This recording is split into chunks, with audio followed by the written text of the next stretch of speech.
He's Tony. I'm Mike. This is week 8 of the Action Bowl.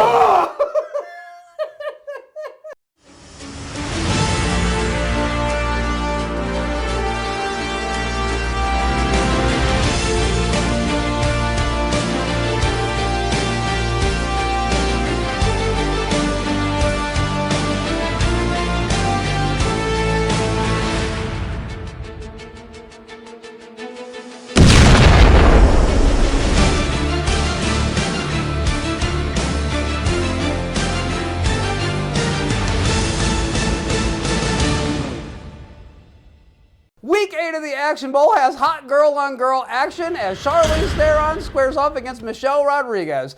Charlize Theron drew Atomic Blonde, and Michelle Rodriguez drew a movie called 3 a.m.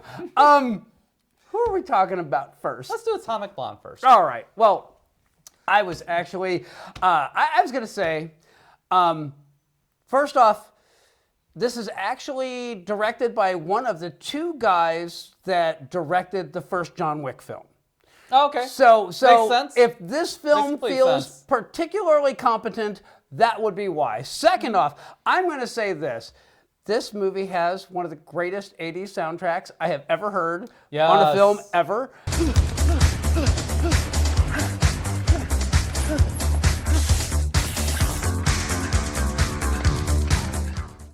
Oh, yes. So good. Yes.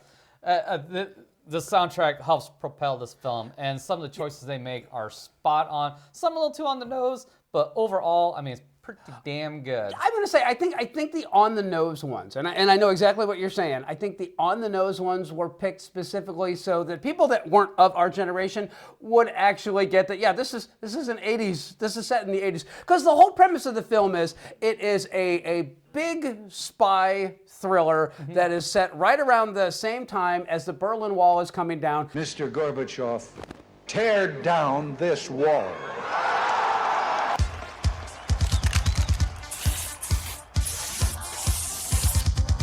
As tensions between Eastern Germany and Western Germany and all of the spy organizations involved, including Russia, France, the UK, and the CIA, are all basically trying to get in and get out as clean as possible. They're also trying to find out what happened to a list of service agents from basically every one of the Secret Service agencies. I guess Secret Service is the word I'm looking for. Any of the spy agencies. Yes. Yeah. It's a list of fucking spies. Yes. It's your common MacGuffin in just about every spy movie. At least 50% of them is we got a list of people that are going to get exposed.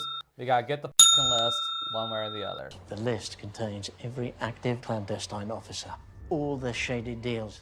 It's an atomic bomb of information that could extend the Cold War for another 40 years. I'm just going to say, there's also a list of exposed double agents, people that have been uncovered, secrets. That's the kind of the whole thing, which that's all fine and good. For a spy thriller, yeah, okay, great. What makes this movie work is Charlize Theron's character. Of course you do. Well, he's very curious what you're doing here in Berlin.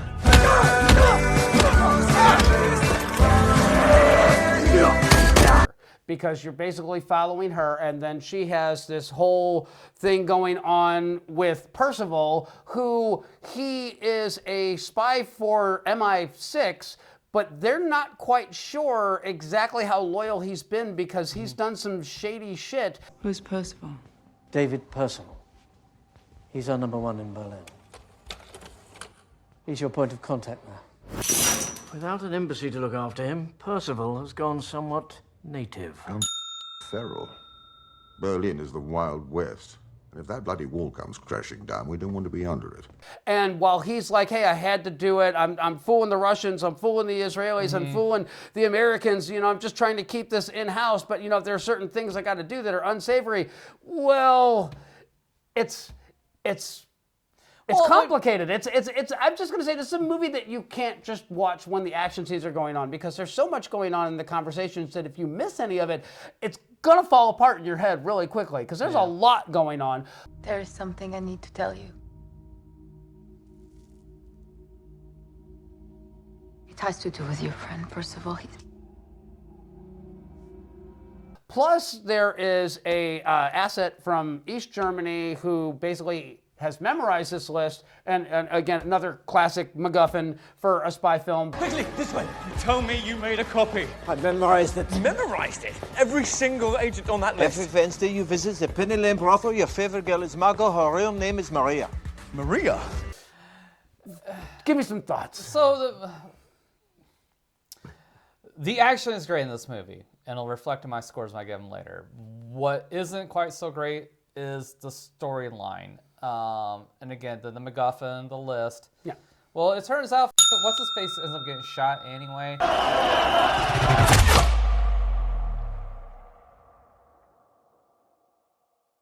And I'll be honest with you, I don't remember what the happened to the actual list. Like, if it was, I can't remember if it was on disc or what the it was on or how it was being stored. It was actually in the watch.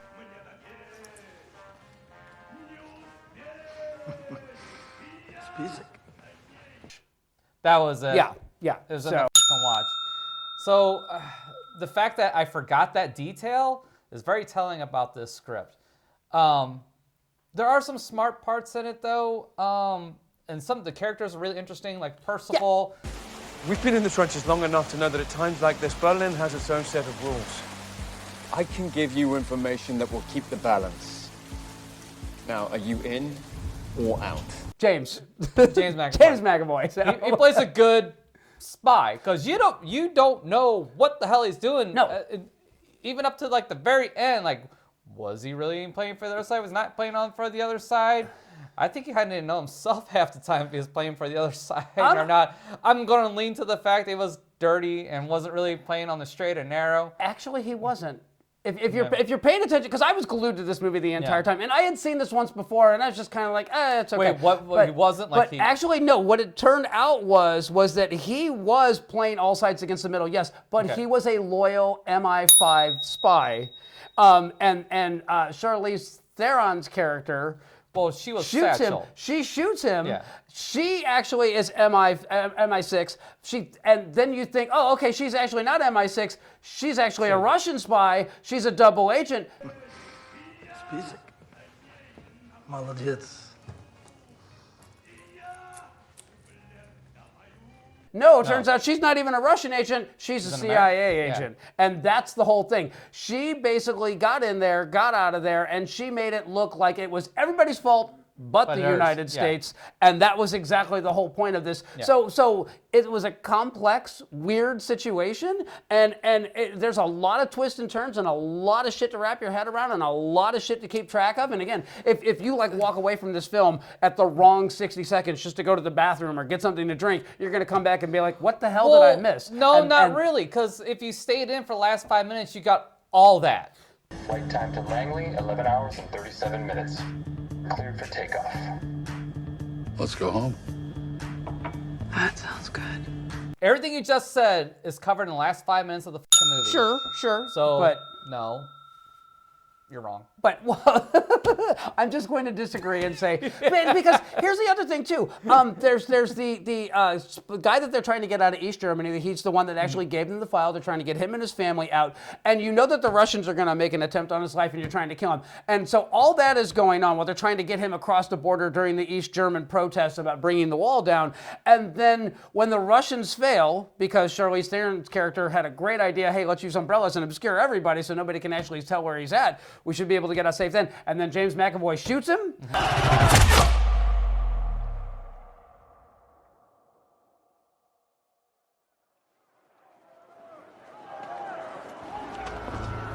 I didn't see that one coming. I actually was just Which still makes me believe that I don't think he was on the up and up on all this stuff. I still think he was a dirty agent. Oh, he was dirty. He was absolutely dirty, but he was loyal. He was an MI6 agent through the end, which is why she capped his ass, was because... That doesn't make sense to me. So that doesn't make sense to me. But anyway... I don't know. None of that shit matters, because this is the fucking action bull, and what this movie delivers in fucking space... is action. Yes. Absolutely. And I'm going to say this right now, and I mean this with absolute sincerity. This has the greatest one-er action sequence I have ever seen ever, because when she goes in that building, and she fights the two guys, and then she comes out and there's two more guys, that whole sequence done as one long continuous shot is absolutely action perfection.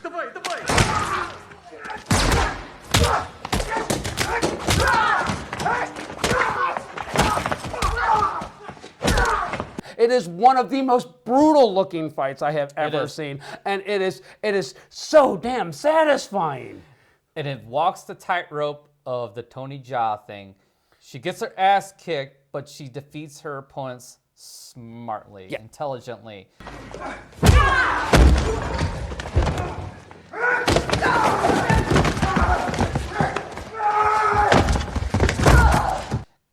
You know, quote unquote believably, because I'm still not buying she's gonna kick these guys, all those guys' asses, but it's convincing enough. Yeah.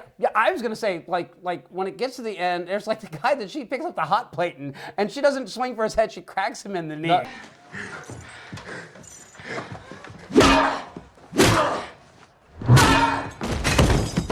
And I thought, oh, okay, that's gonna hurt. But then the other thing is, she there's one scene in this that sticks in my head, and it's when she punches the guy with the keychain, and it sticks in his face. It hangs on his flipping jaw. And the rest of the fight is going on, and he's got it hanging out.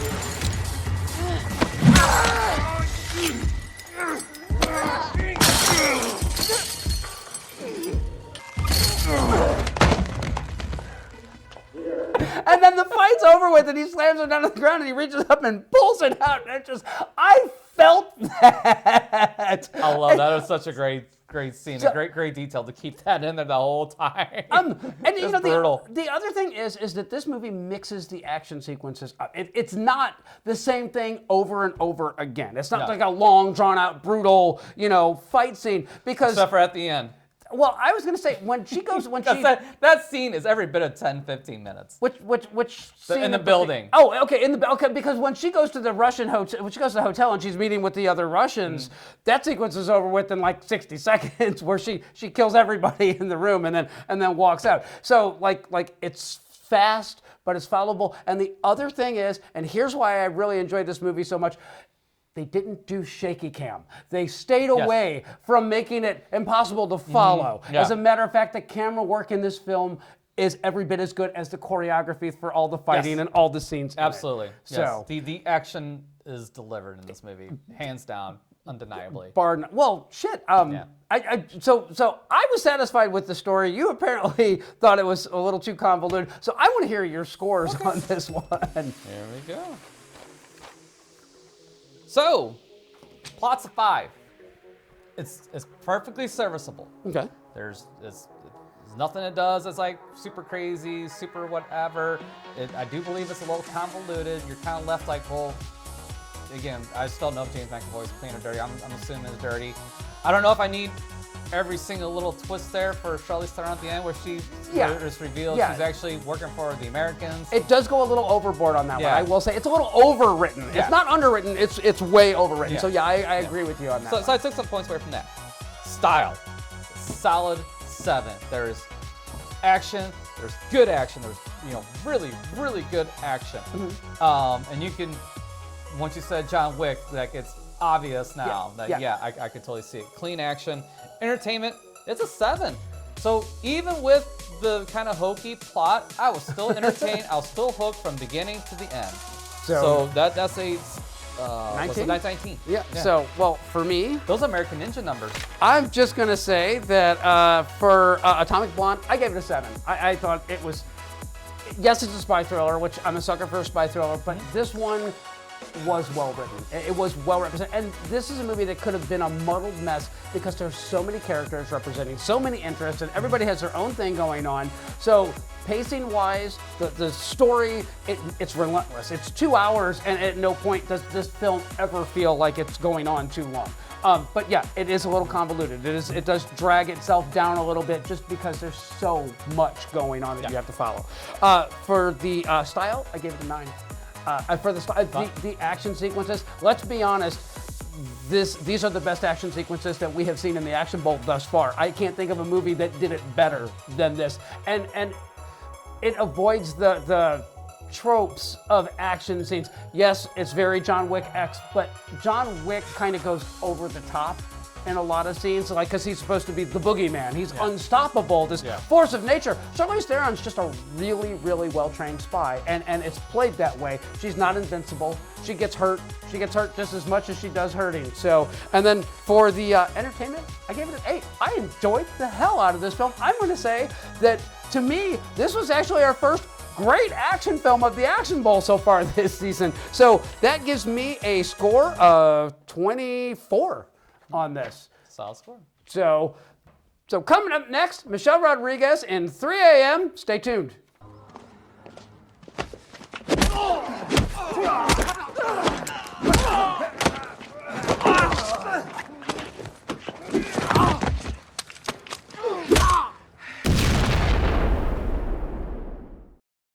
So Michelle Rodriguez, often the bridesmaid, rarely the bride, shows up in 3 a.m. and while it's billed as a starring role, she's a supporting character at best, and while it's billed as an action film, it's a crime thriller at best. What? What is it already, man? You guys are killing me. Mama, look at his shrimp surprise. Now you tell me, is that a shrimp or is that a surprise? I don't know. Yes, at best. Oh my God, this is the antithesis of Atomic Blonde. This is the exact opposite. This is what you don't want in a so-called action movie. A movie that completely lacks action. Yeah. Except for one car chase scene, a couple people getting shot, and that's about it. But pretty much. And you know, the thing is, this has an interesting premise. And the premise is very simply this. You're following around a bunch of cab drivers. There is a guy that is shooting cab drivers, and so a lot of them are quitting. A 10th cabbie was found murdered in his cab last night. 1010 Wins reporter Davis Lee has reactions citywide. You have basically a bunch of cabbies and how they're trying to deal with everything that's going on, and while they're terrified of potentially being the next victim, they either need this job or they don't have anywhere else to go, or they have relationship issues or whatever. The setup is good. The first 15 minutes of this movie is actually really good. I was really engaged in it. Yeah.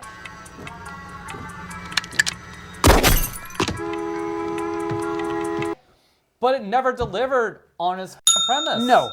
Whoever wrote that this is an action film in the description, this is your fault. Not so much Michelle Rodriguez's, but I'm also going to say that... I'm going to say this, Michelle Rodriguez's acting in this movie sucks dick.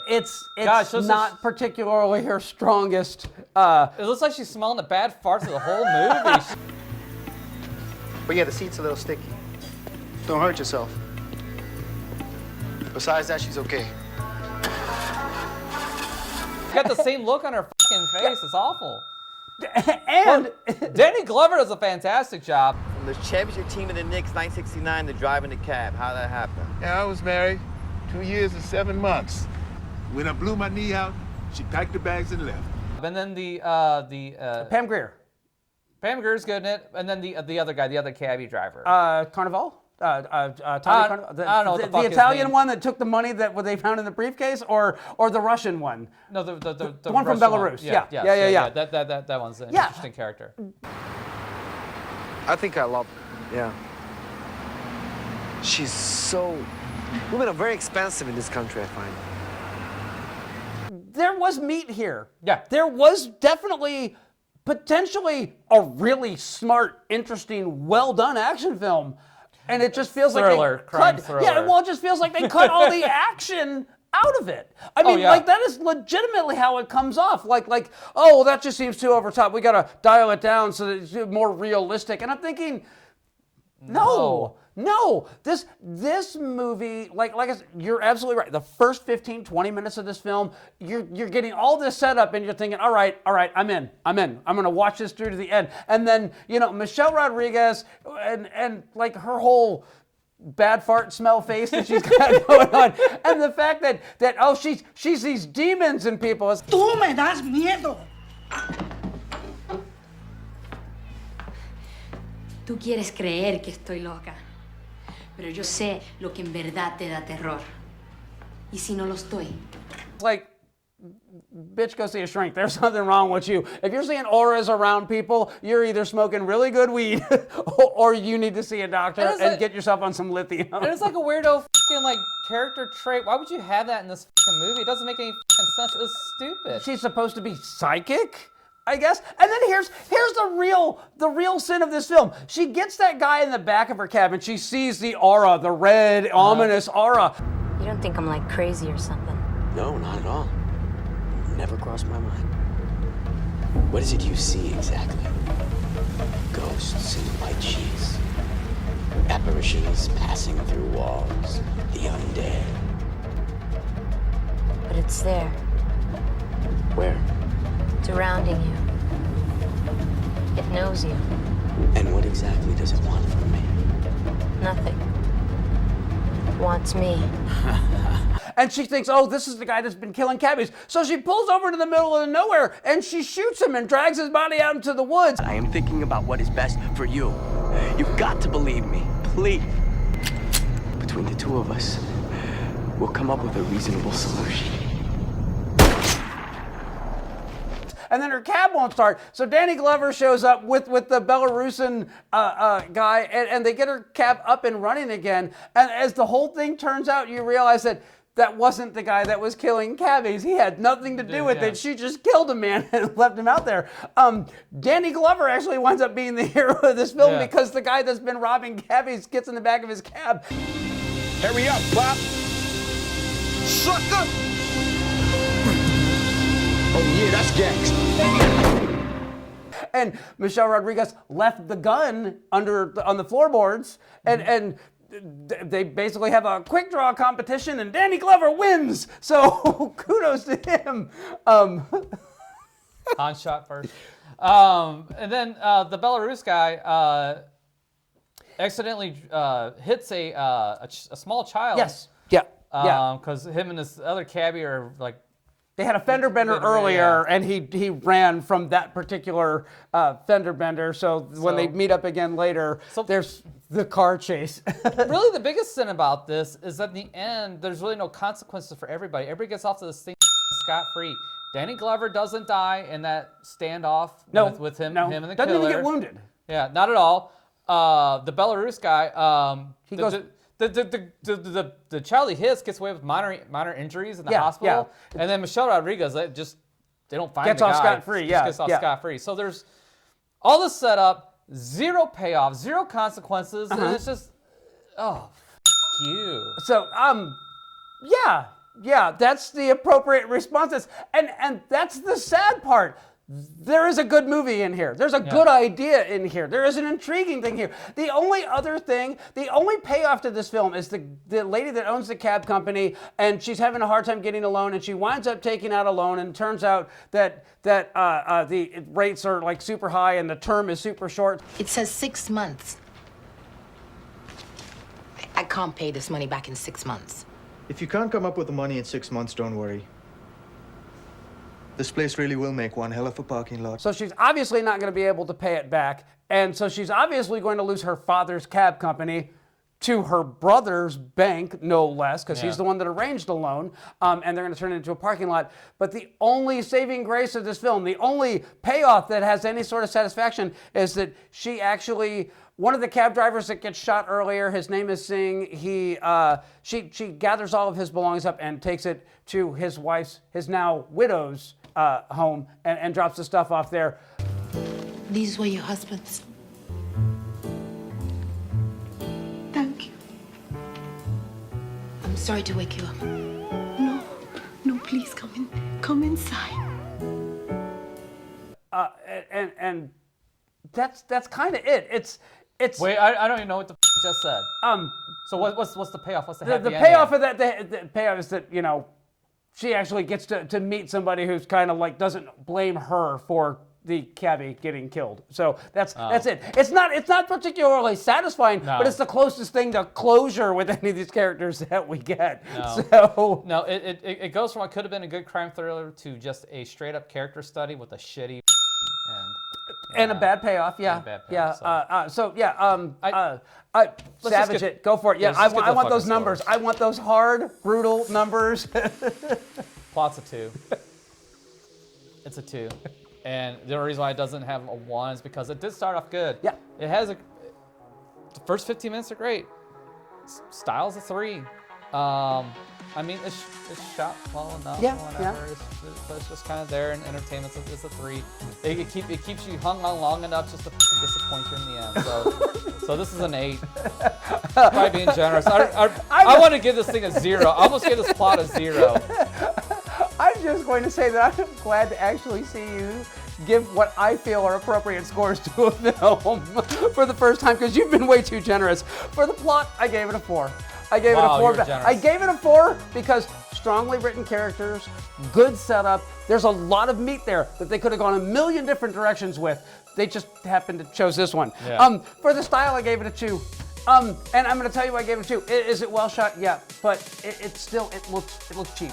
Yeah. It really does look cheap. It looks like bottom basement, and the fact that there's no action, so to speak. The chase scenes are bad. It's bad. And for the entertainment, I gave it a 2. So you gave it an 8. I gave it an 8. We are on the same page, my man. So coming up next, our results. We will determine who the winner is. Stay tuned.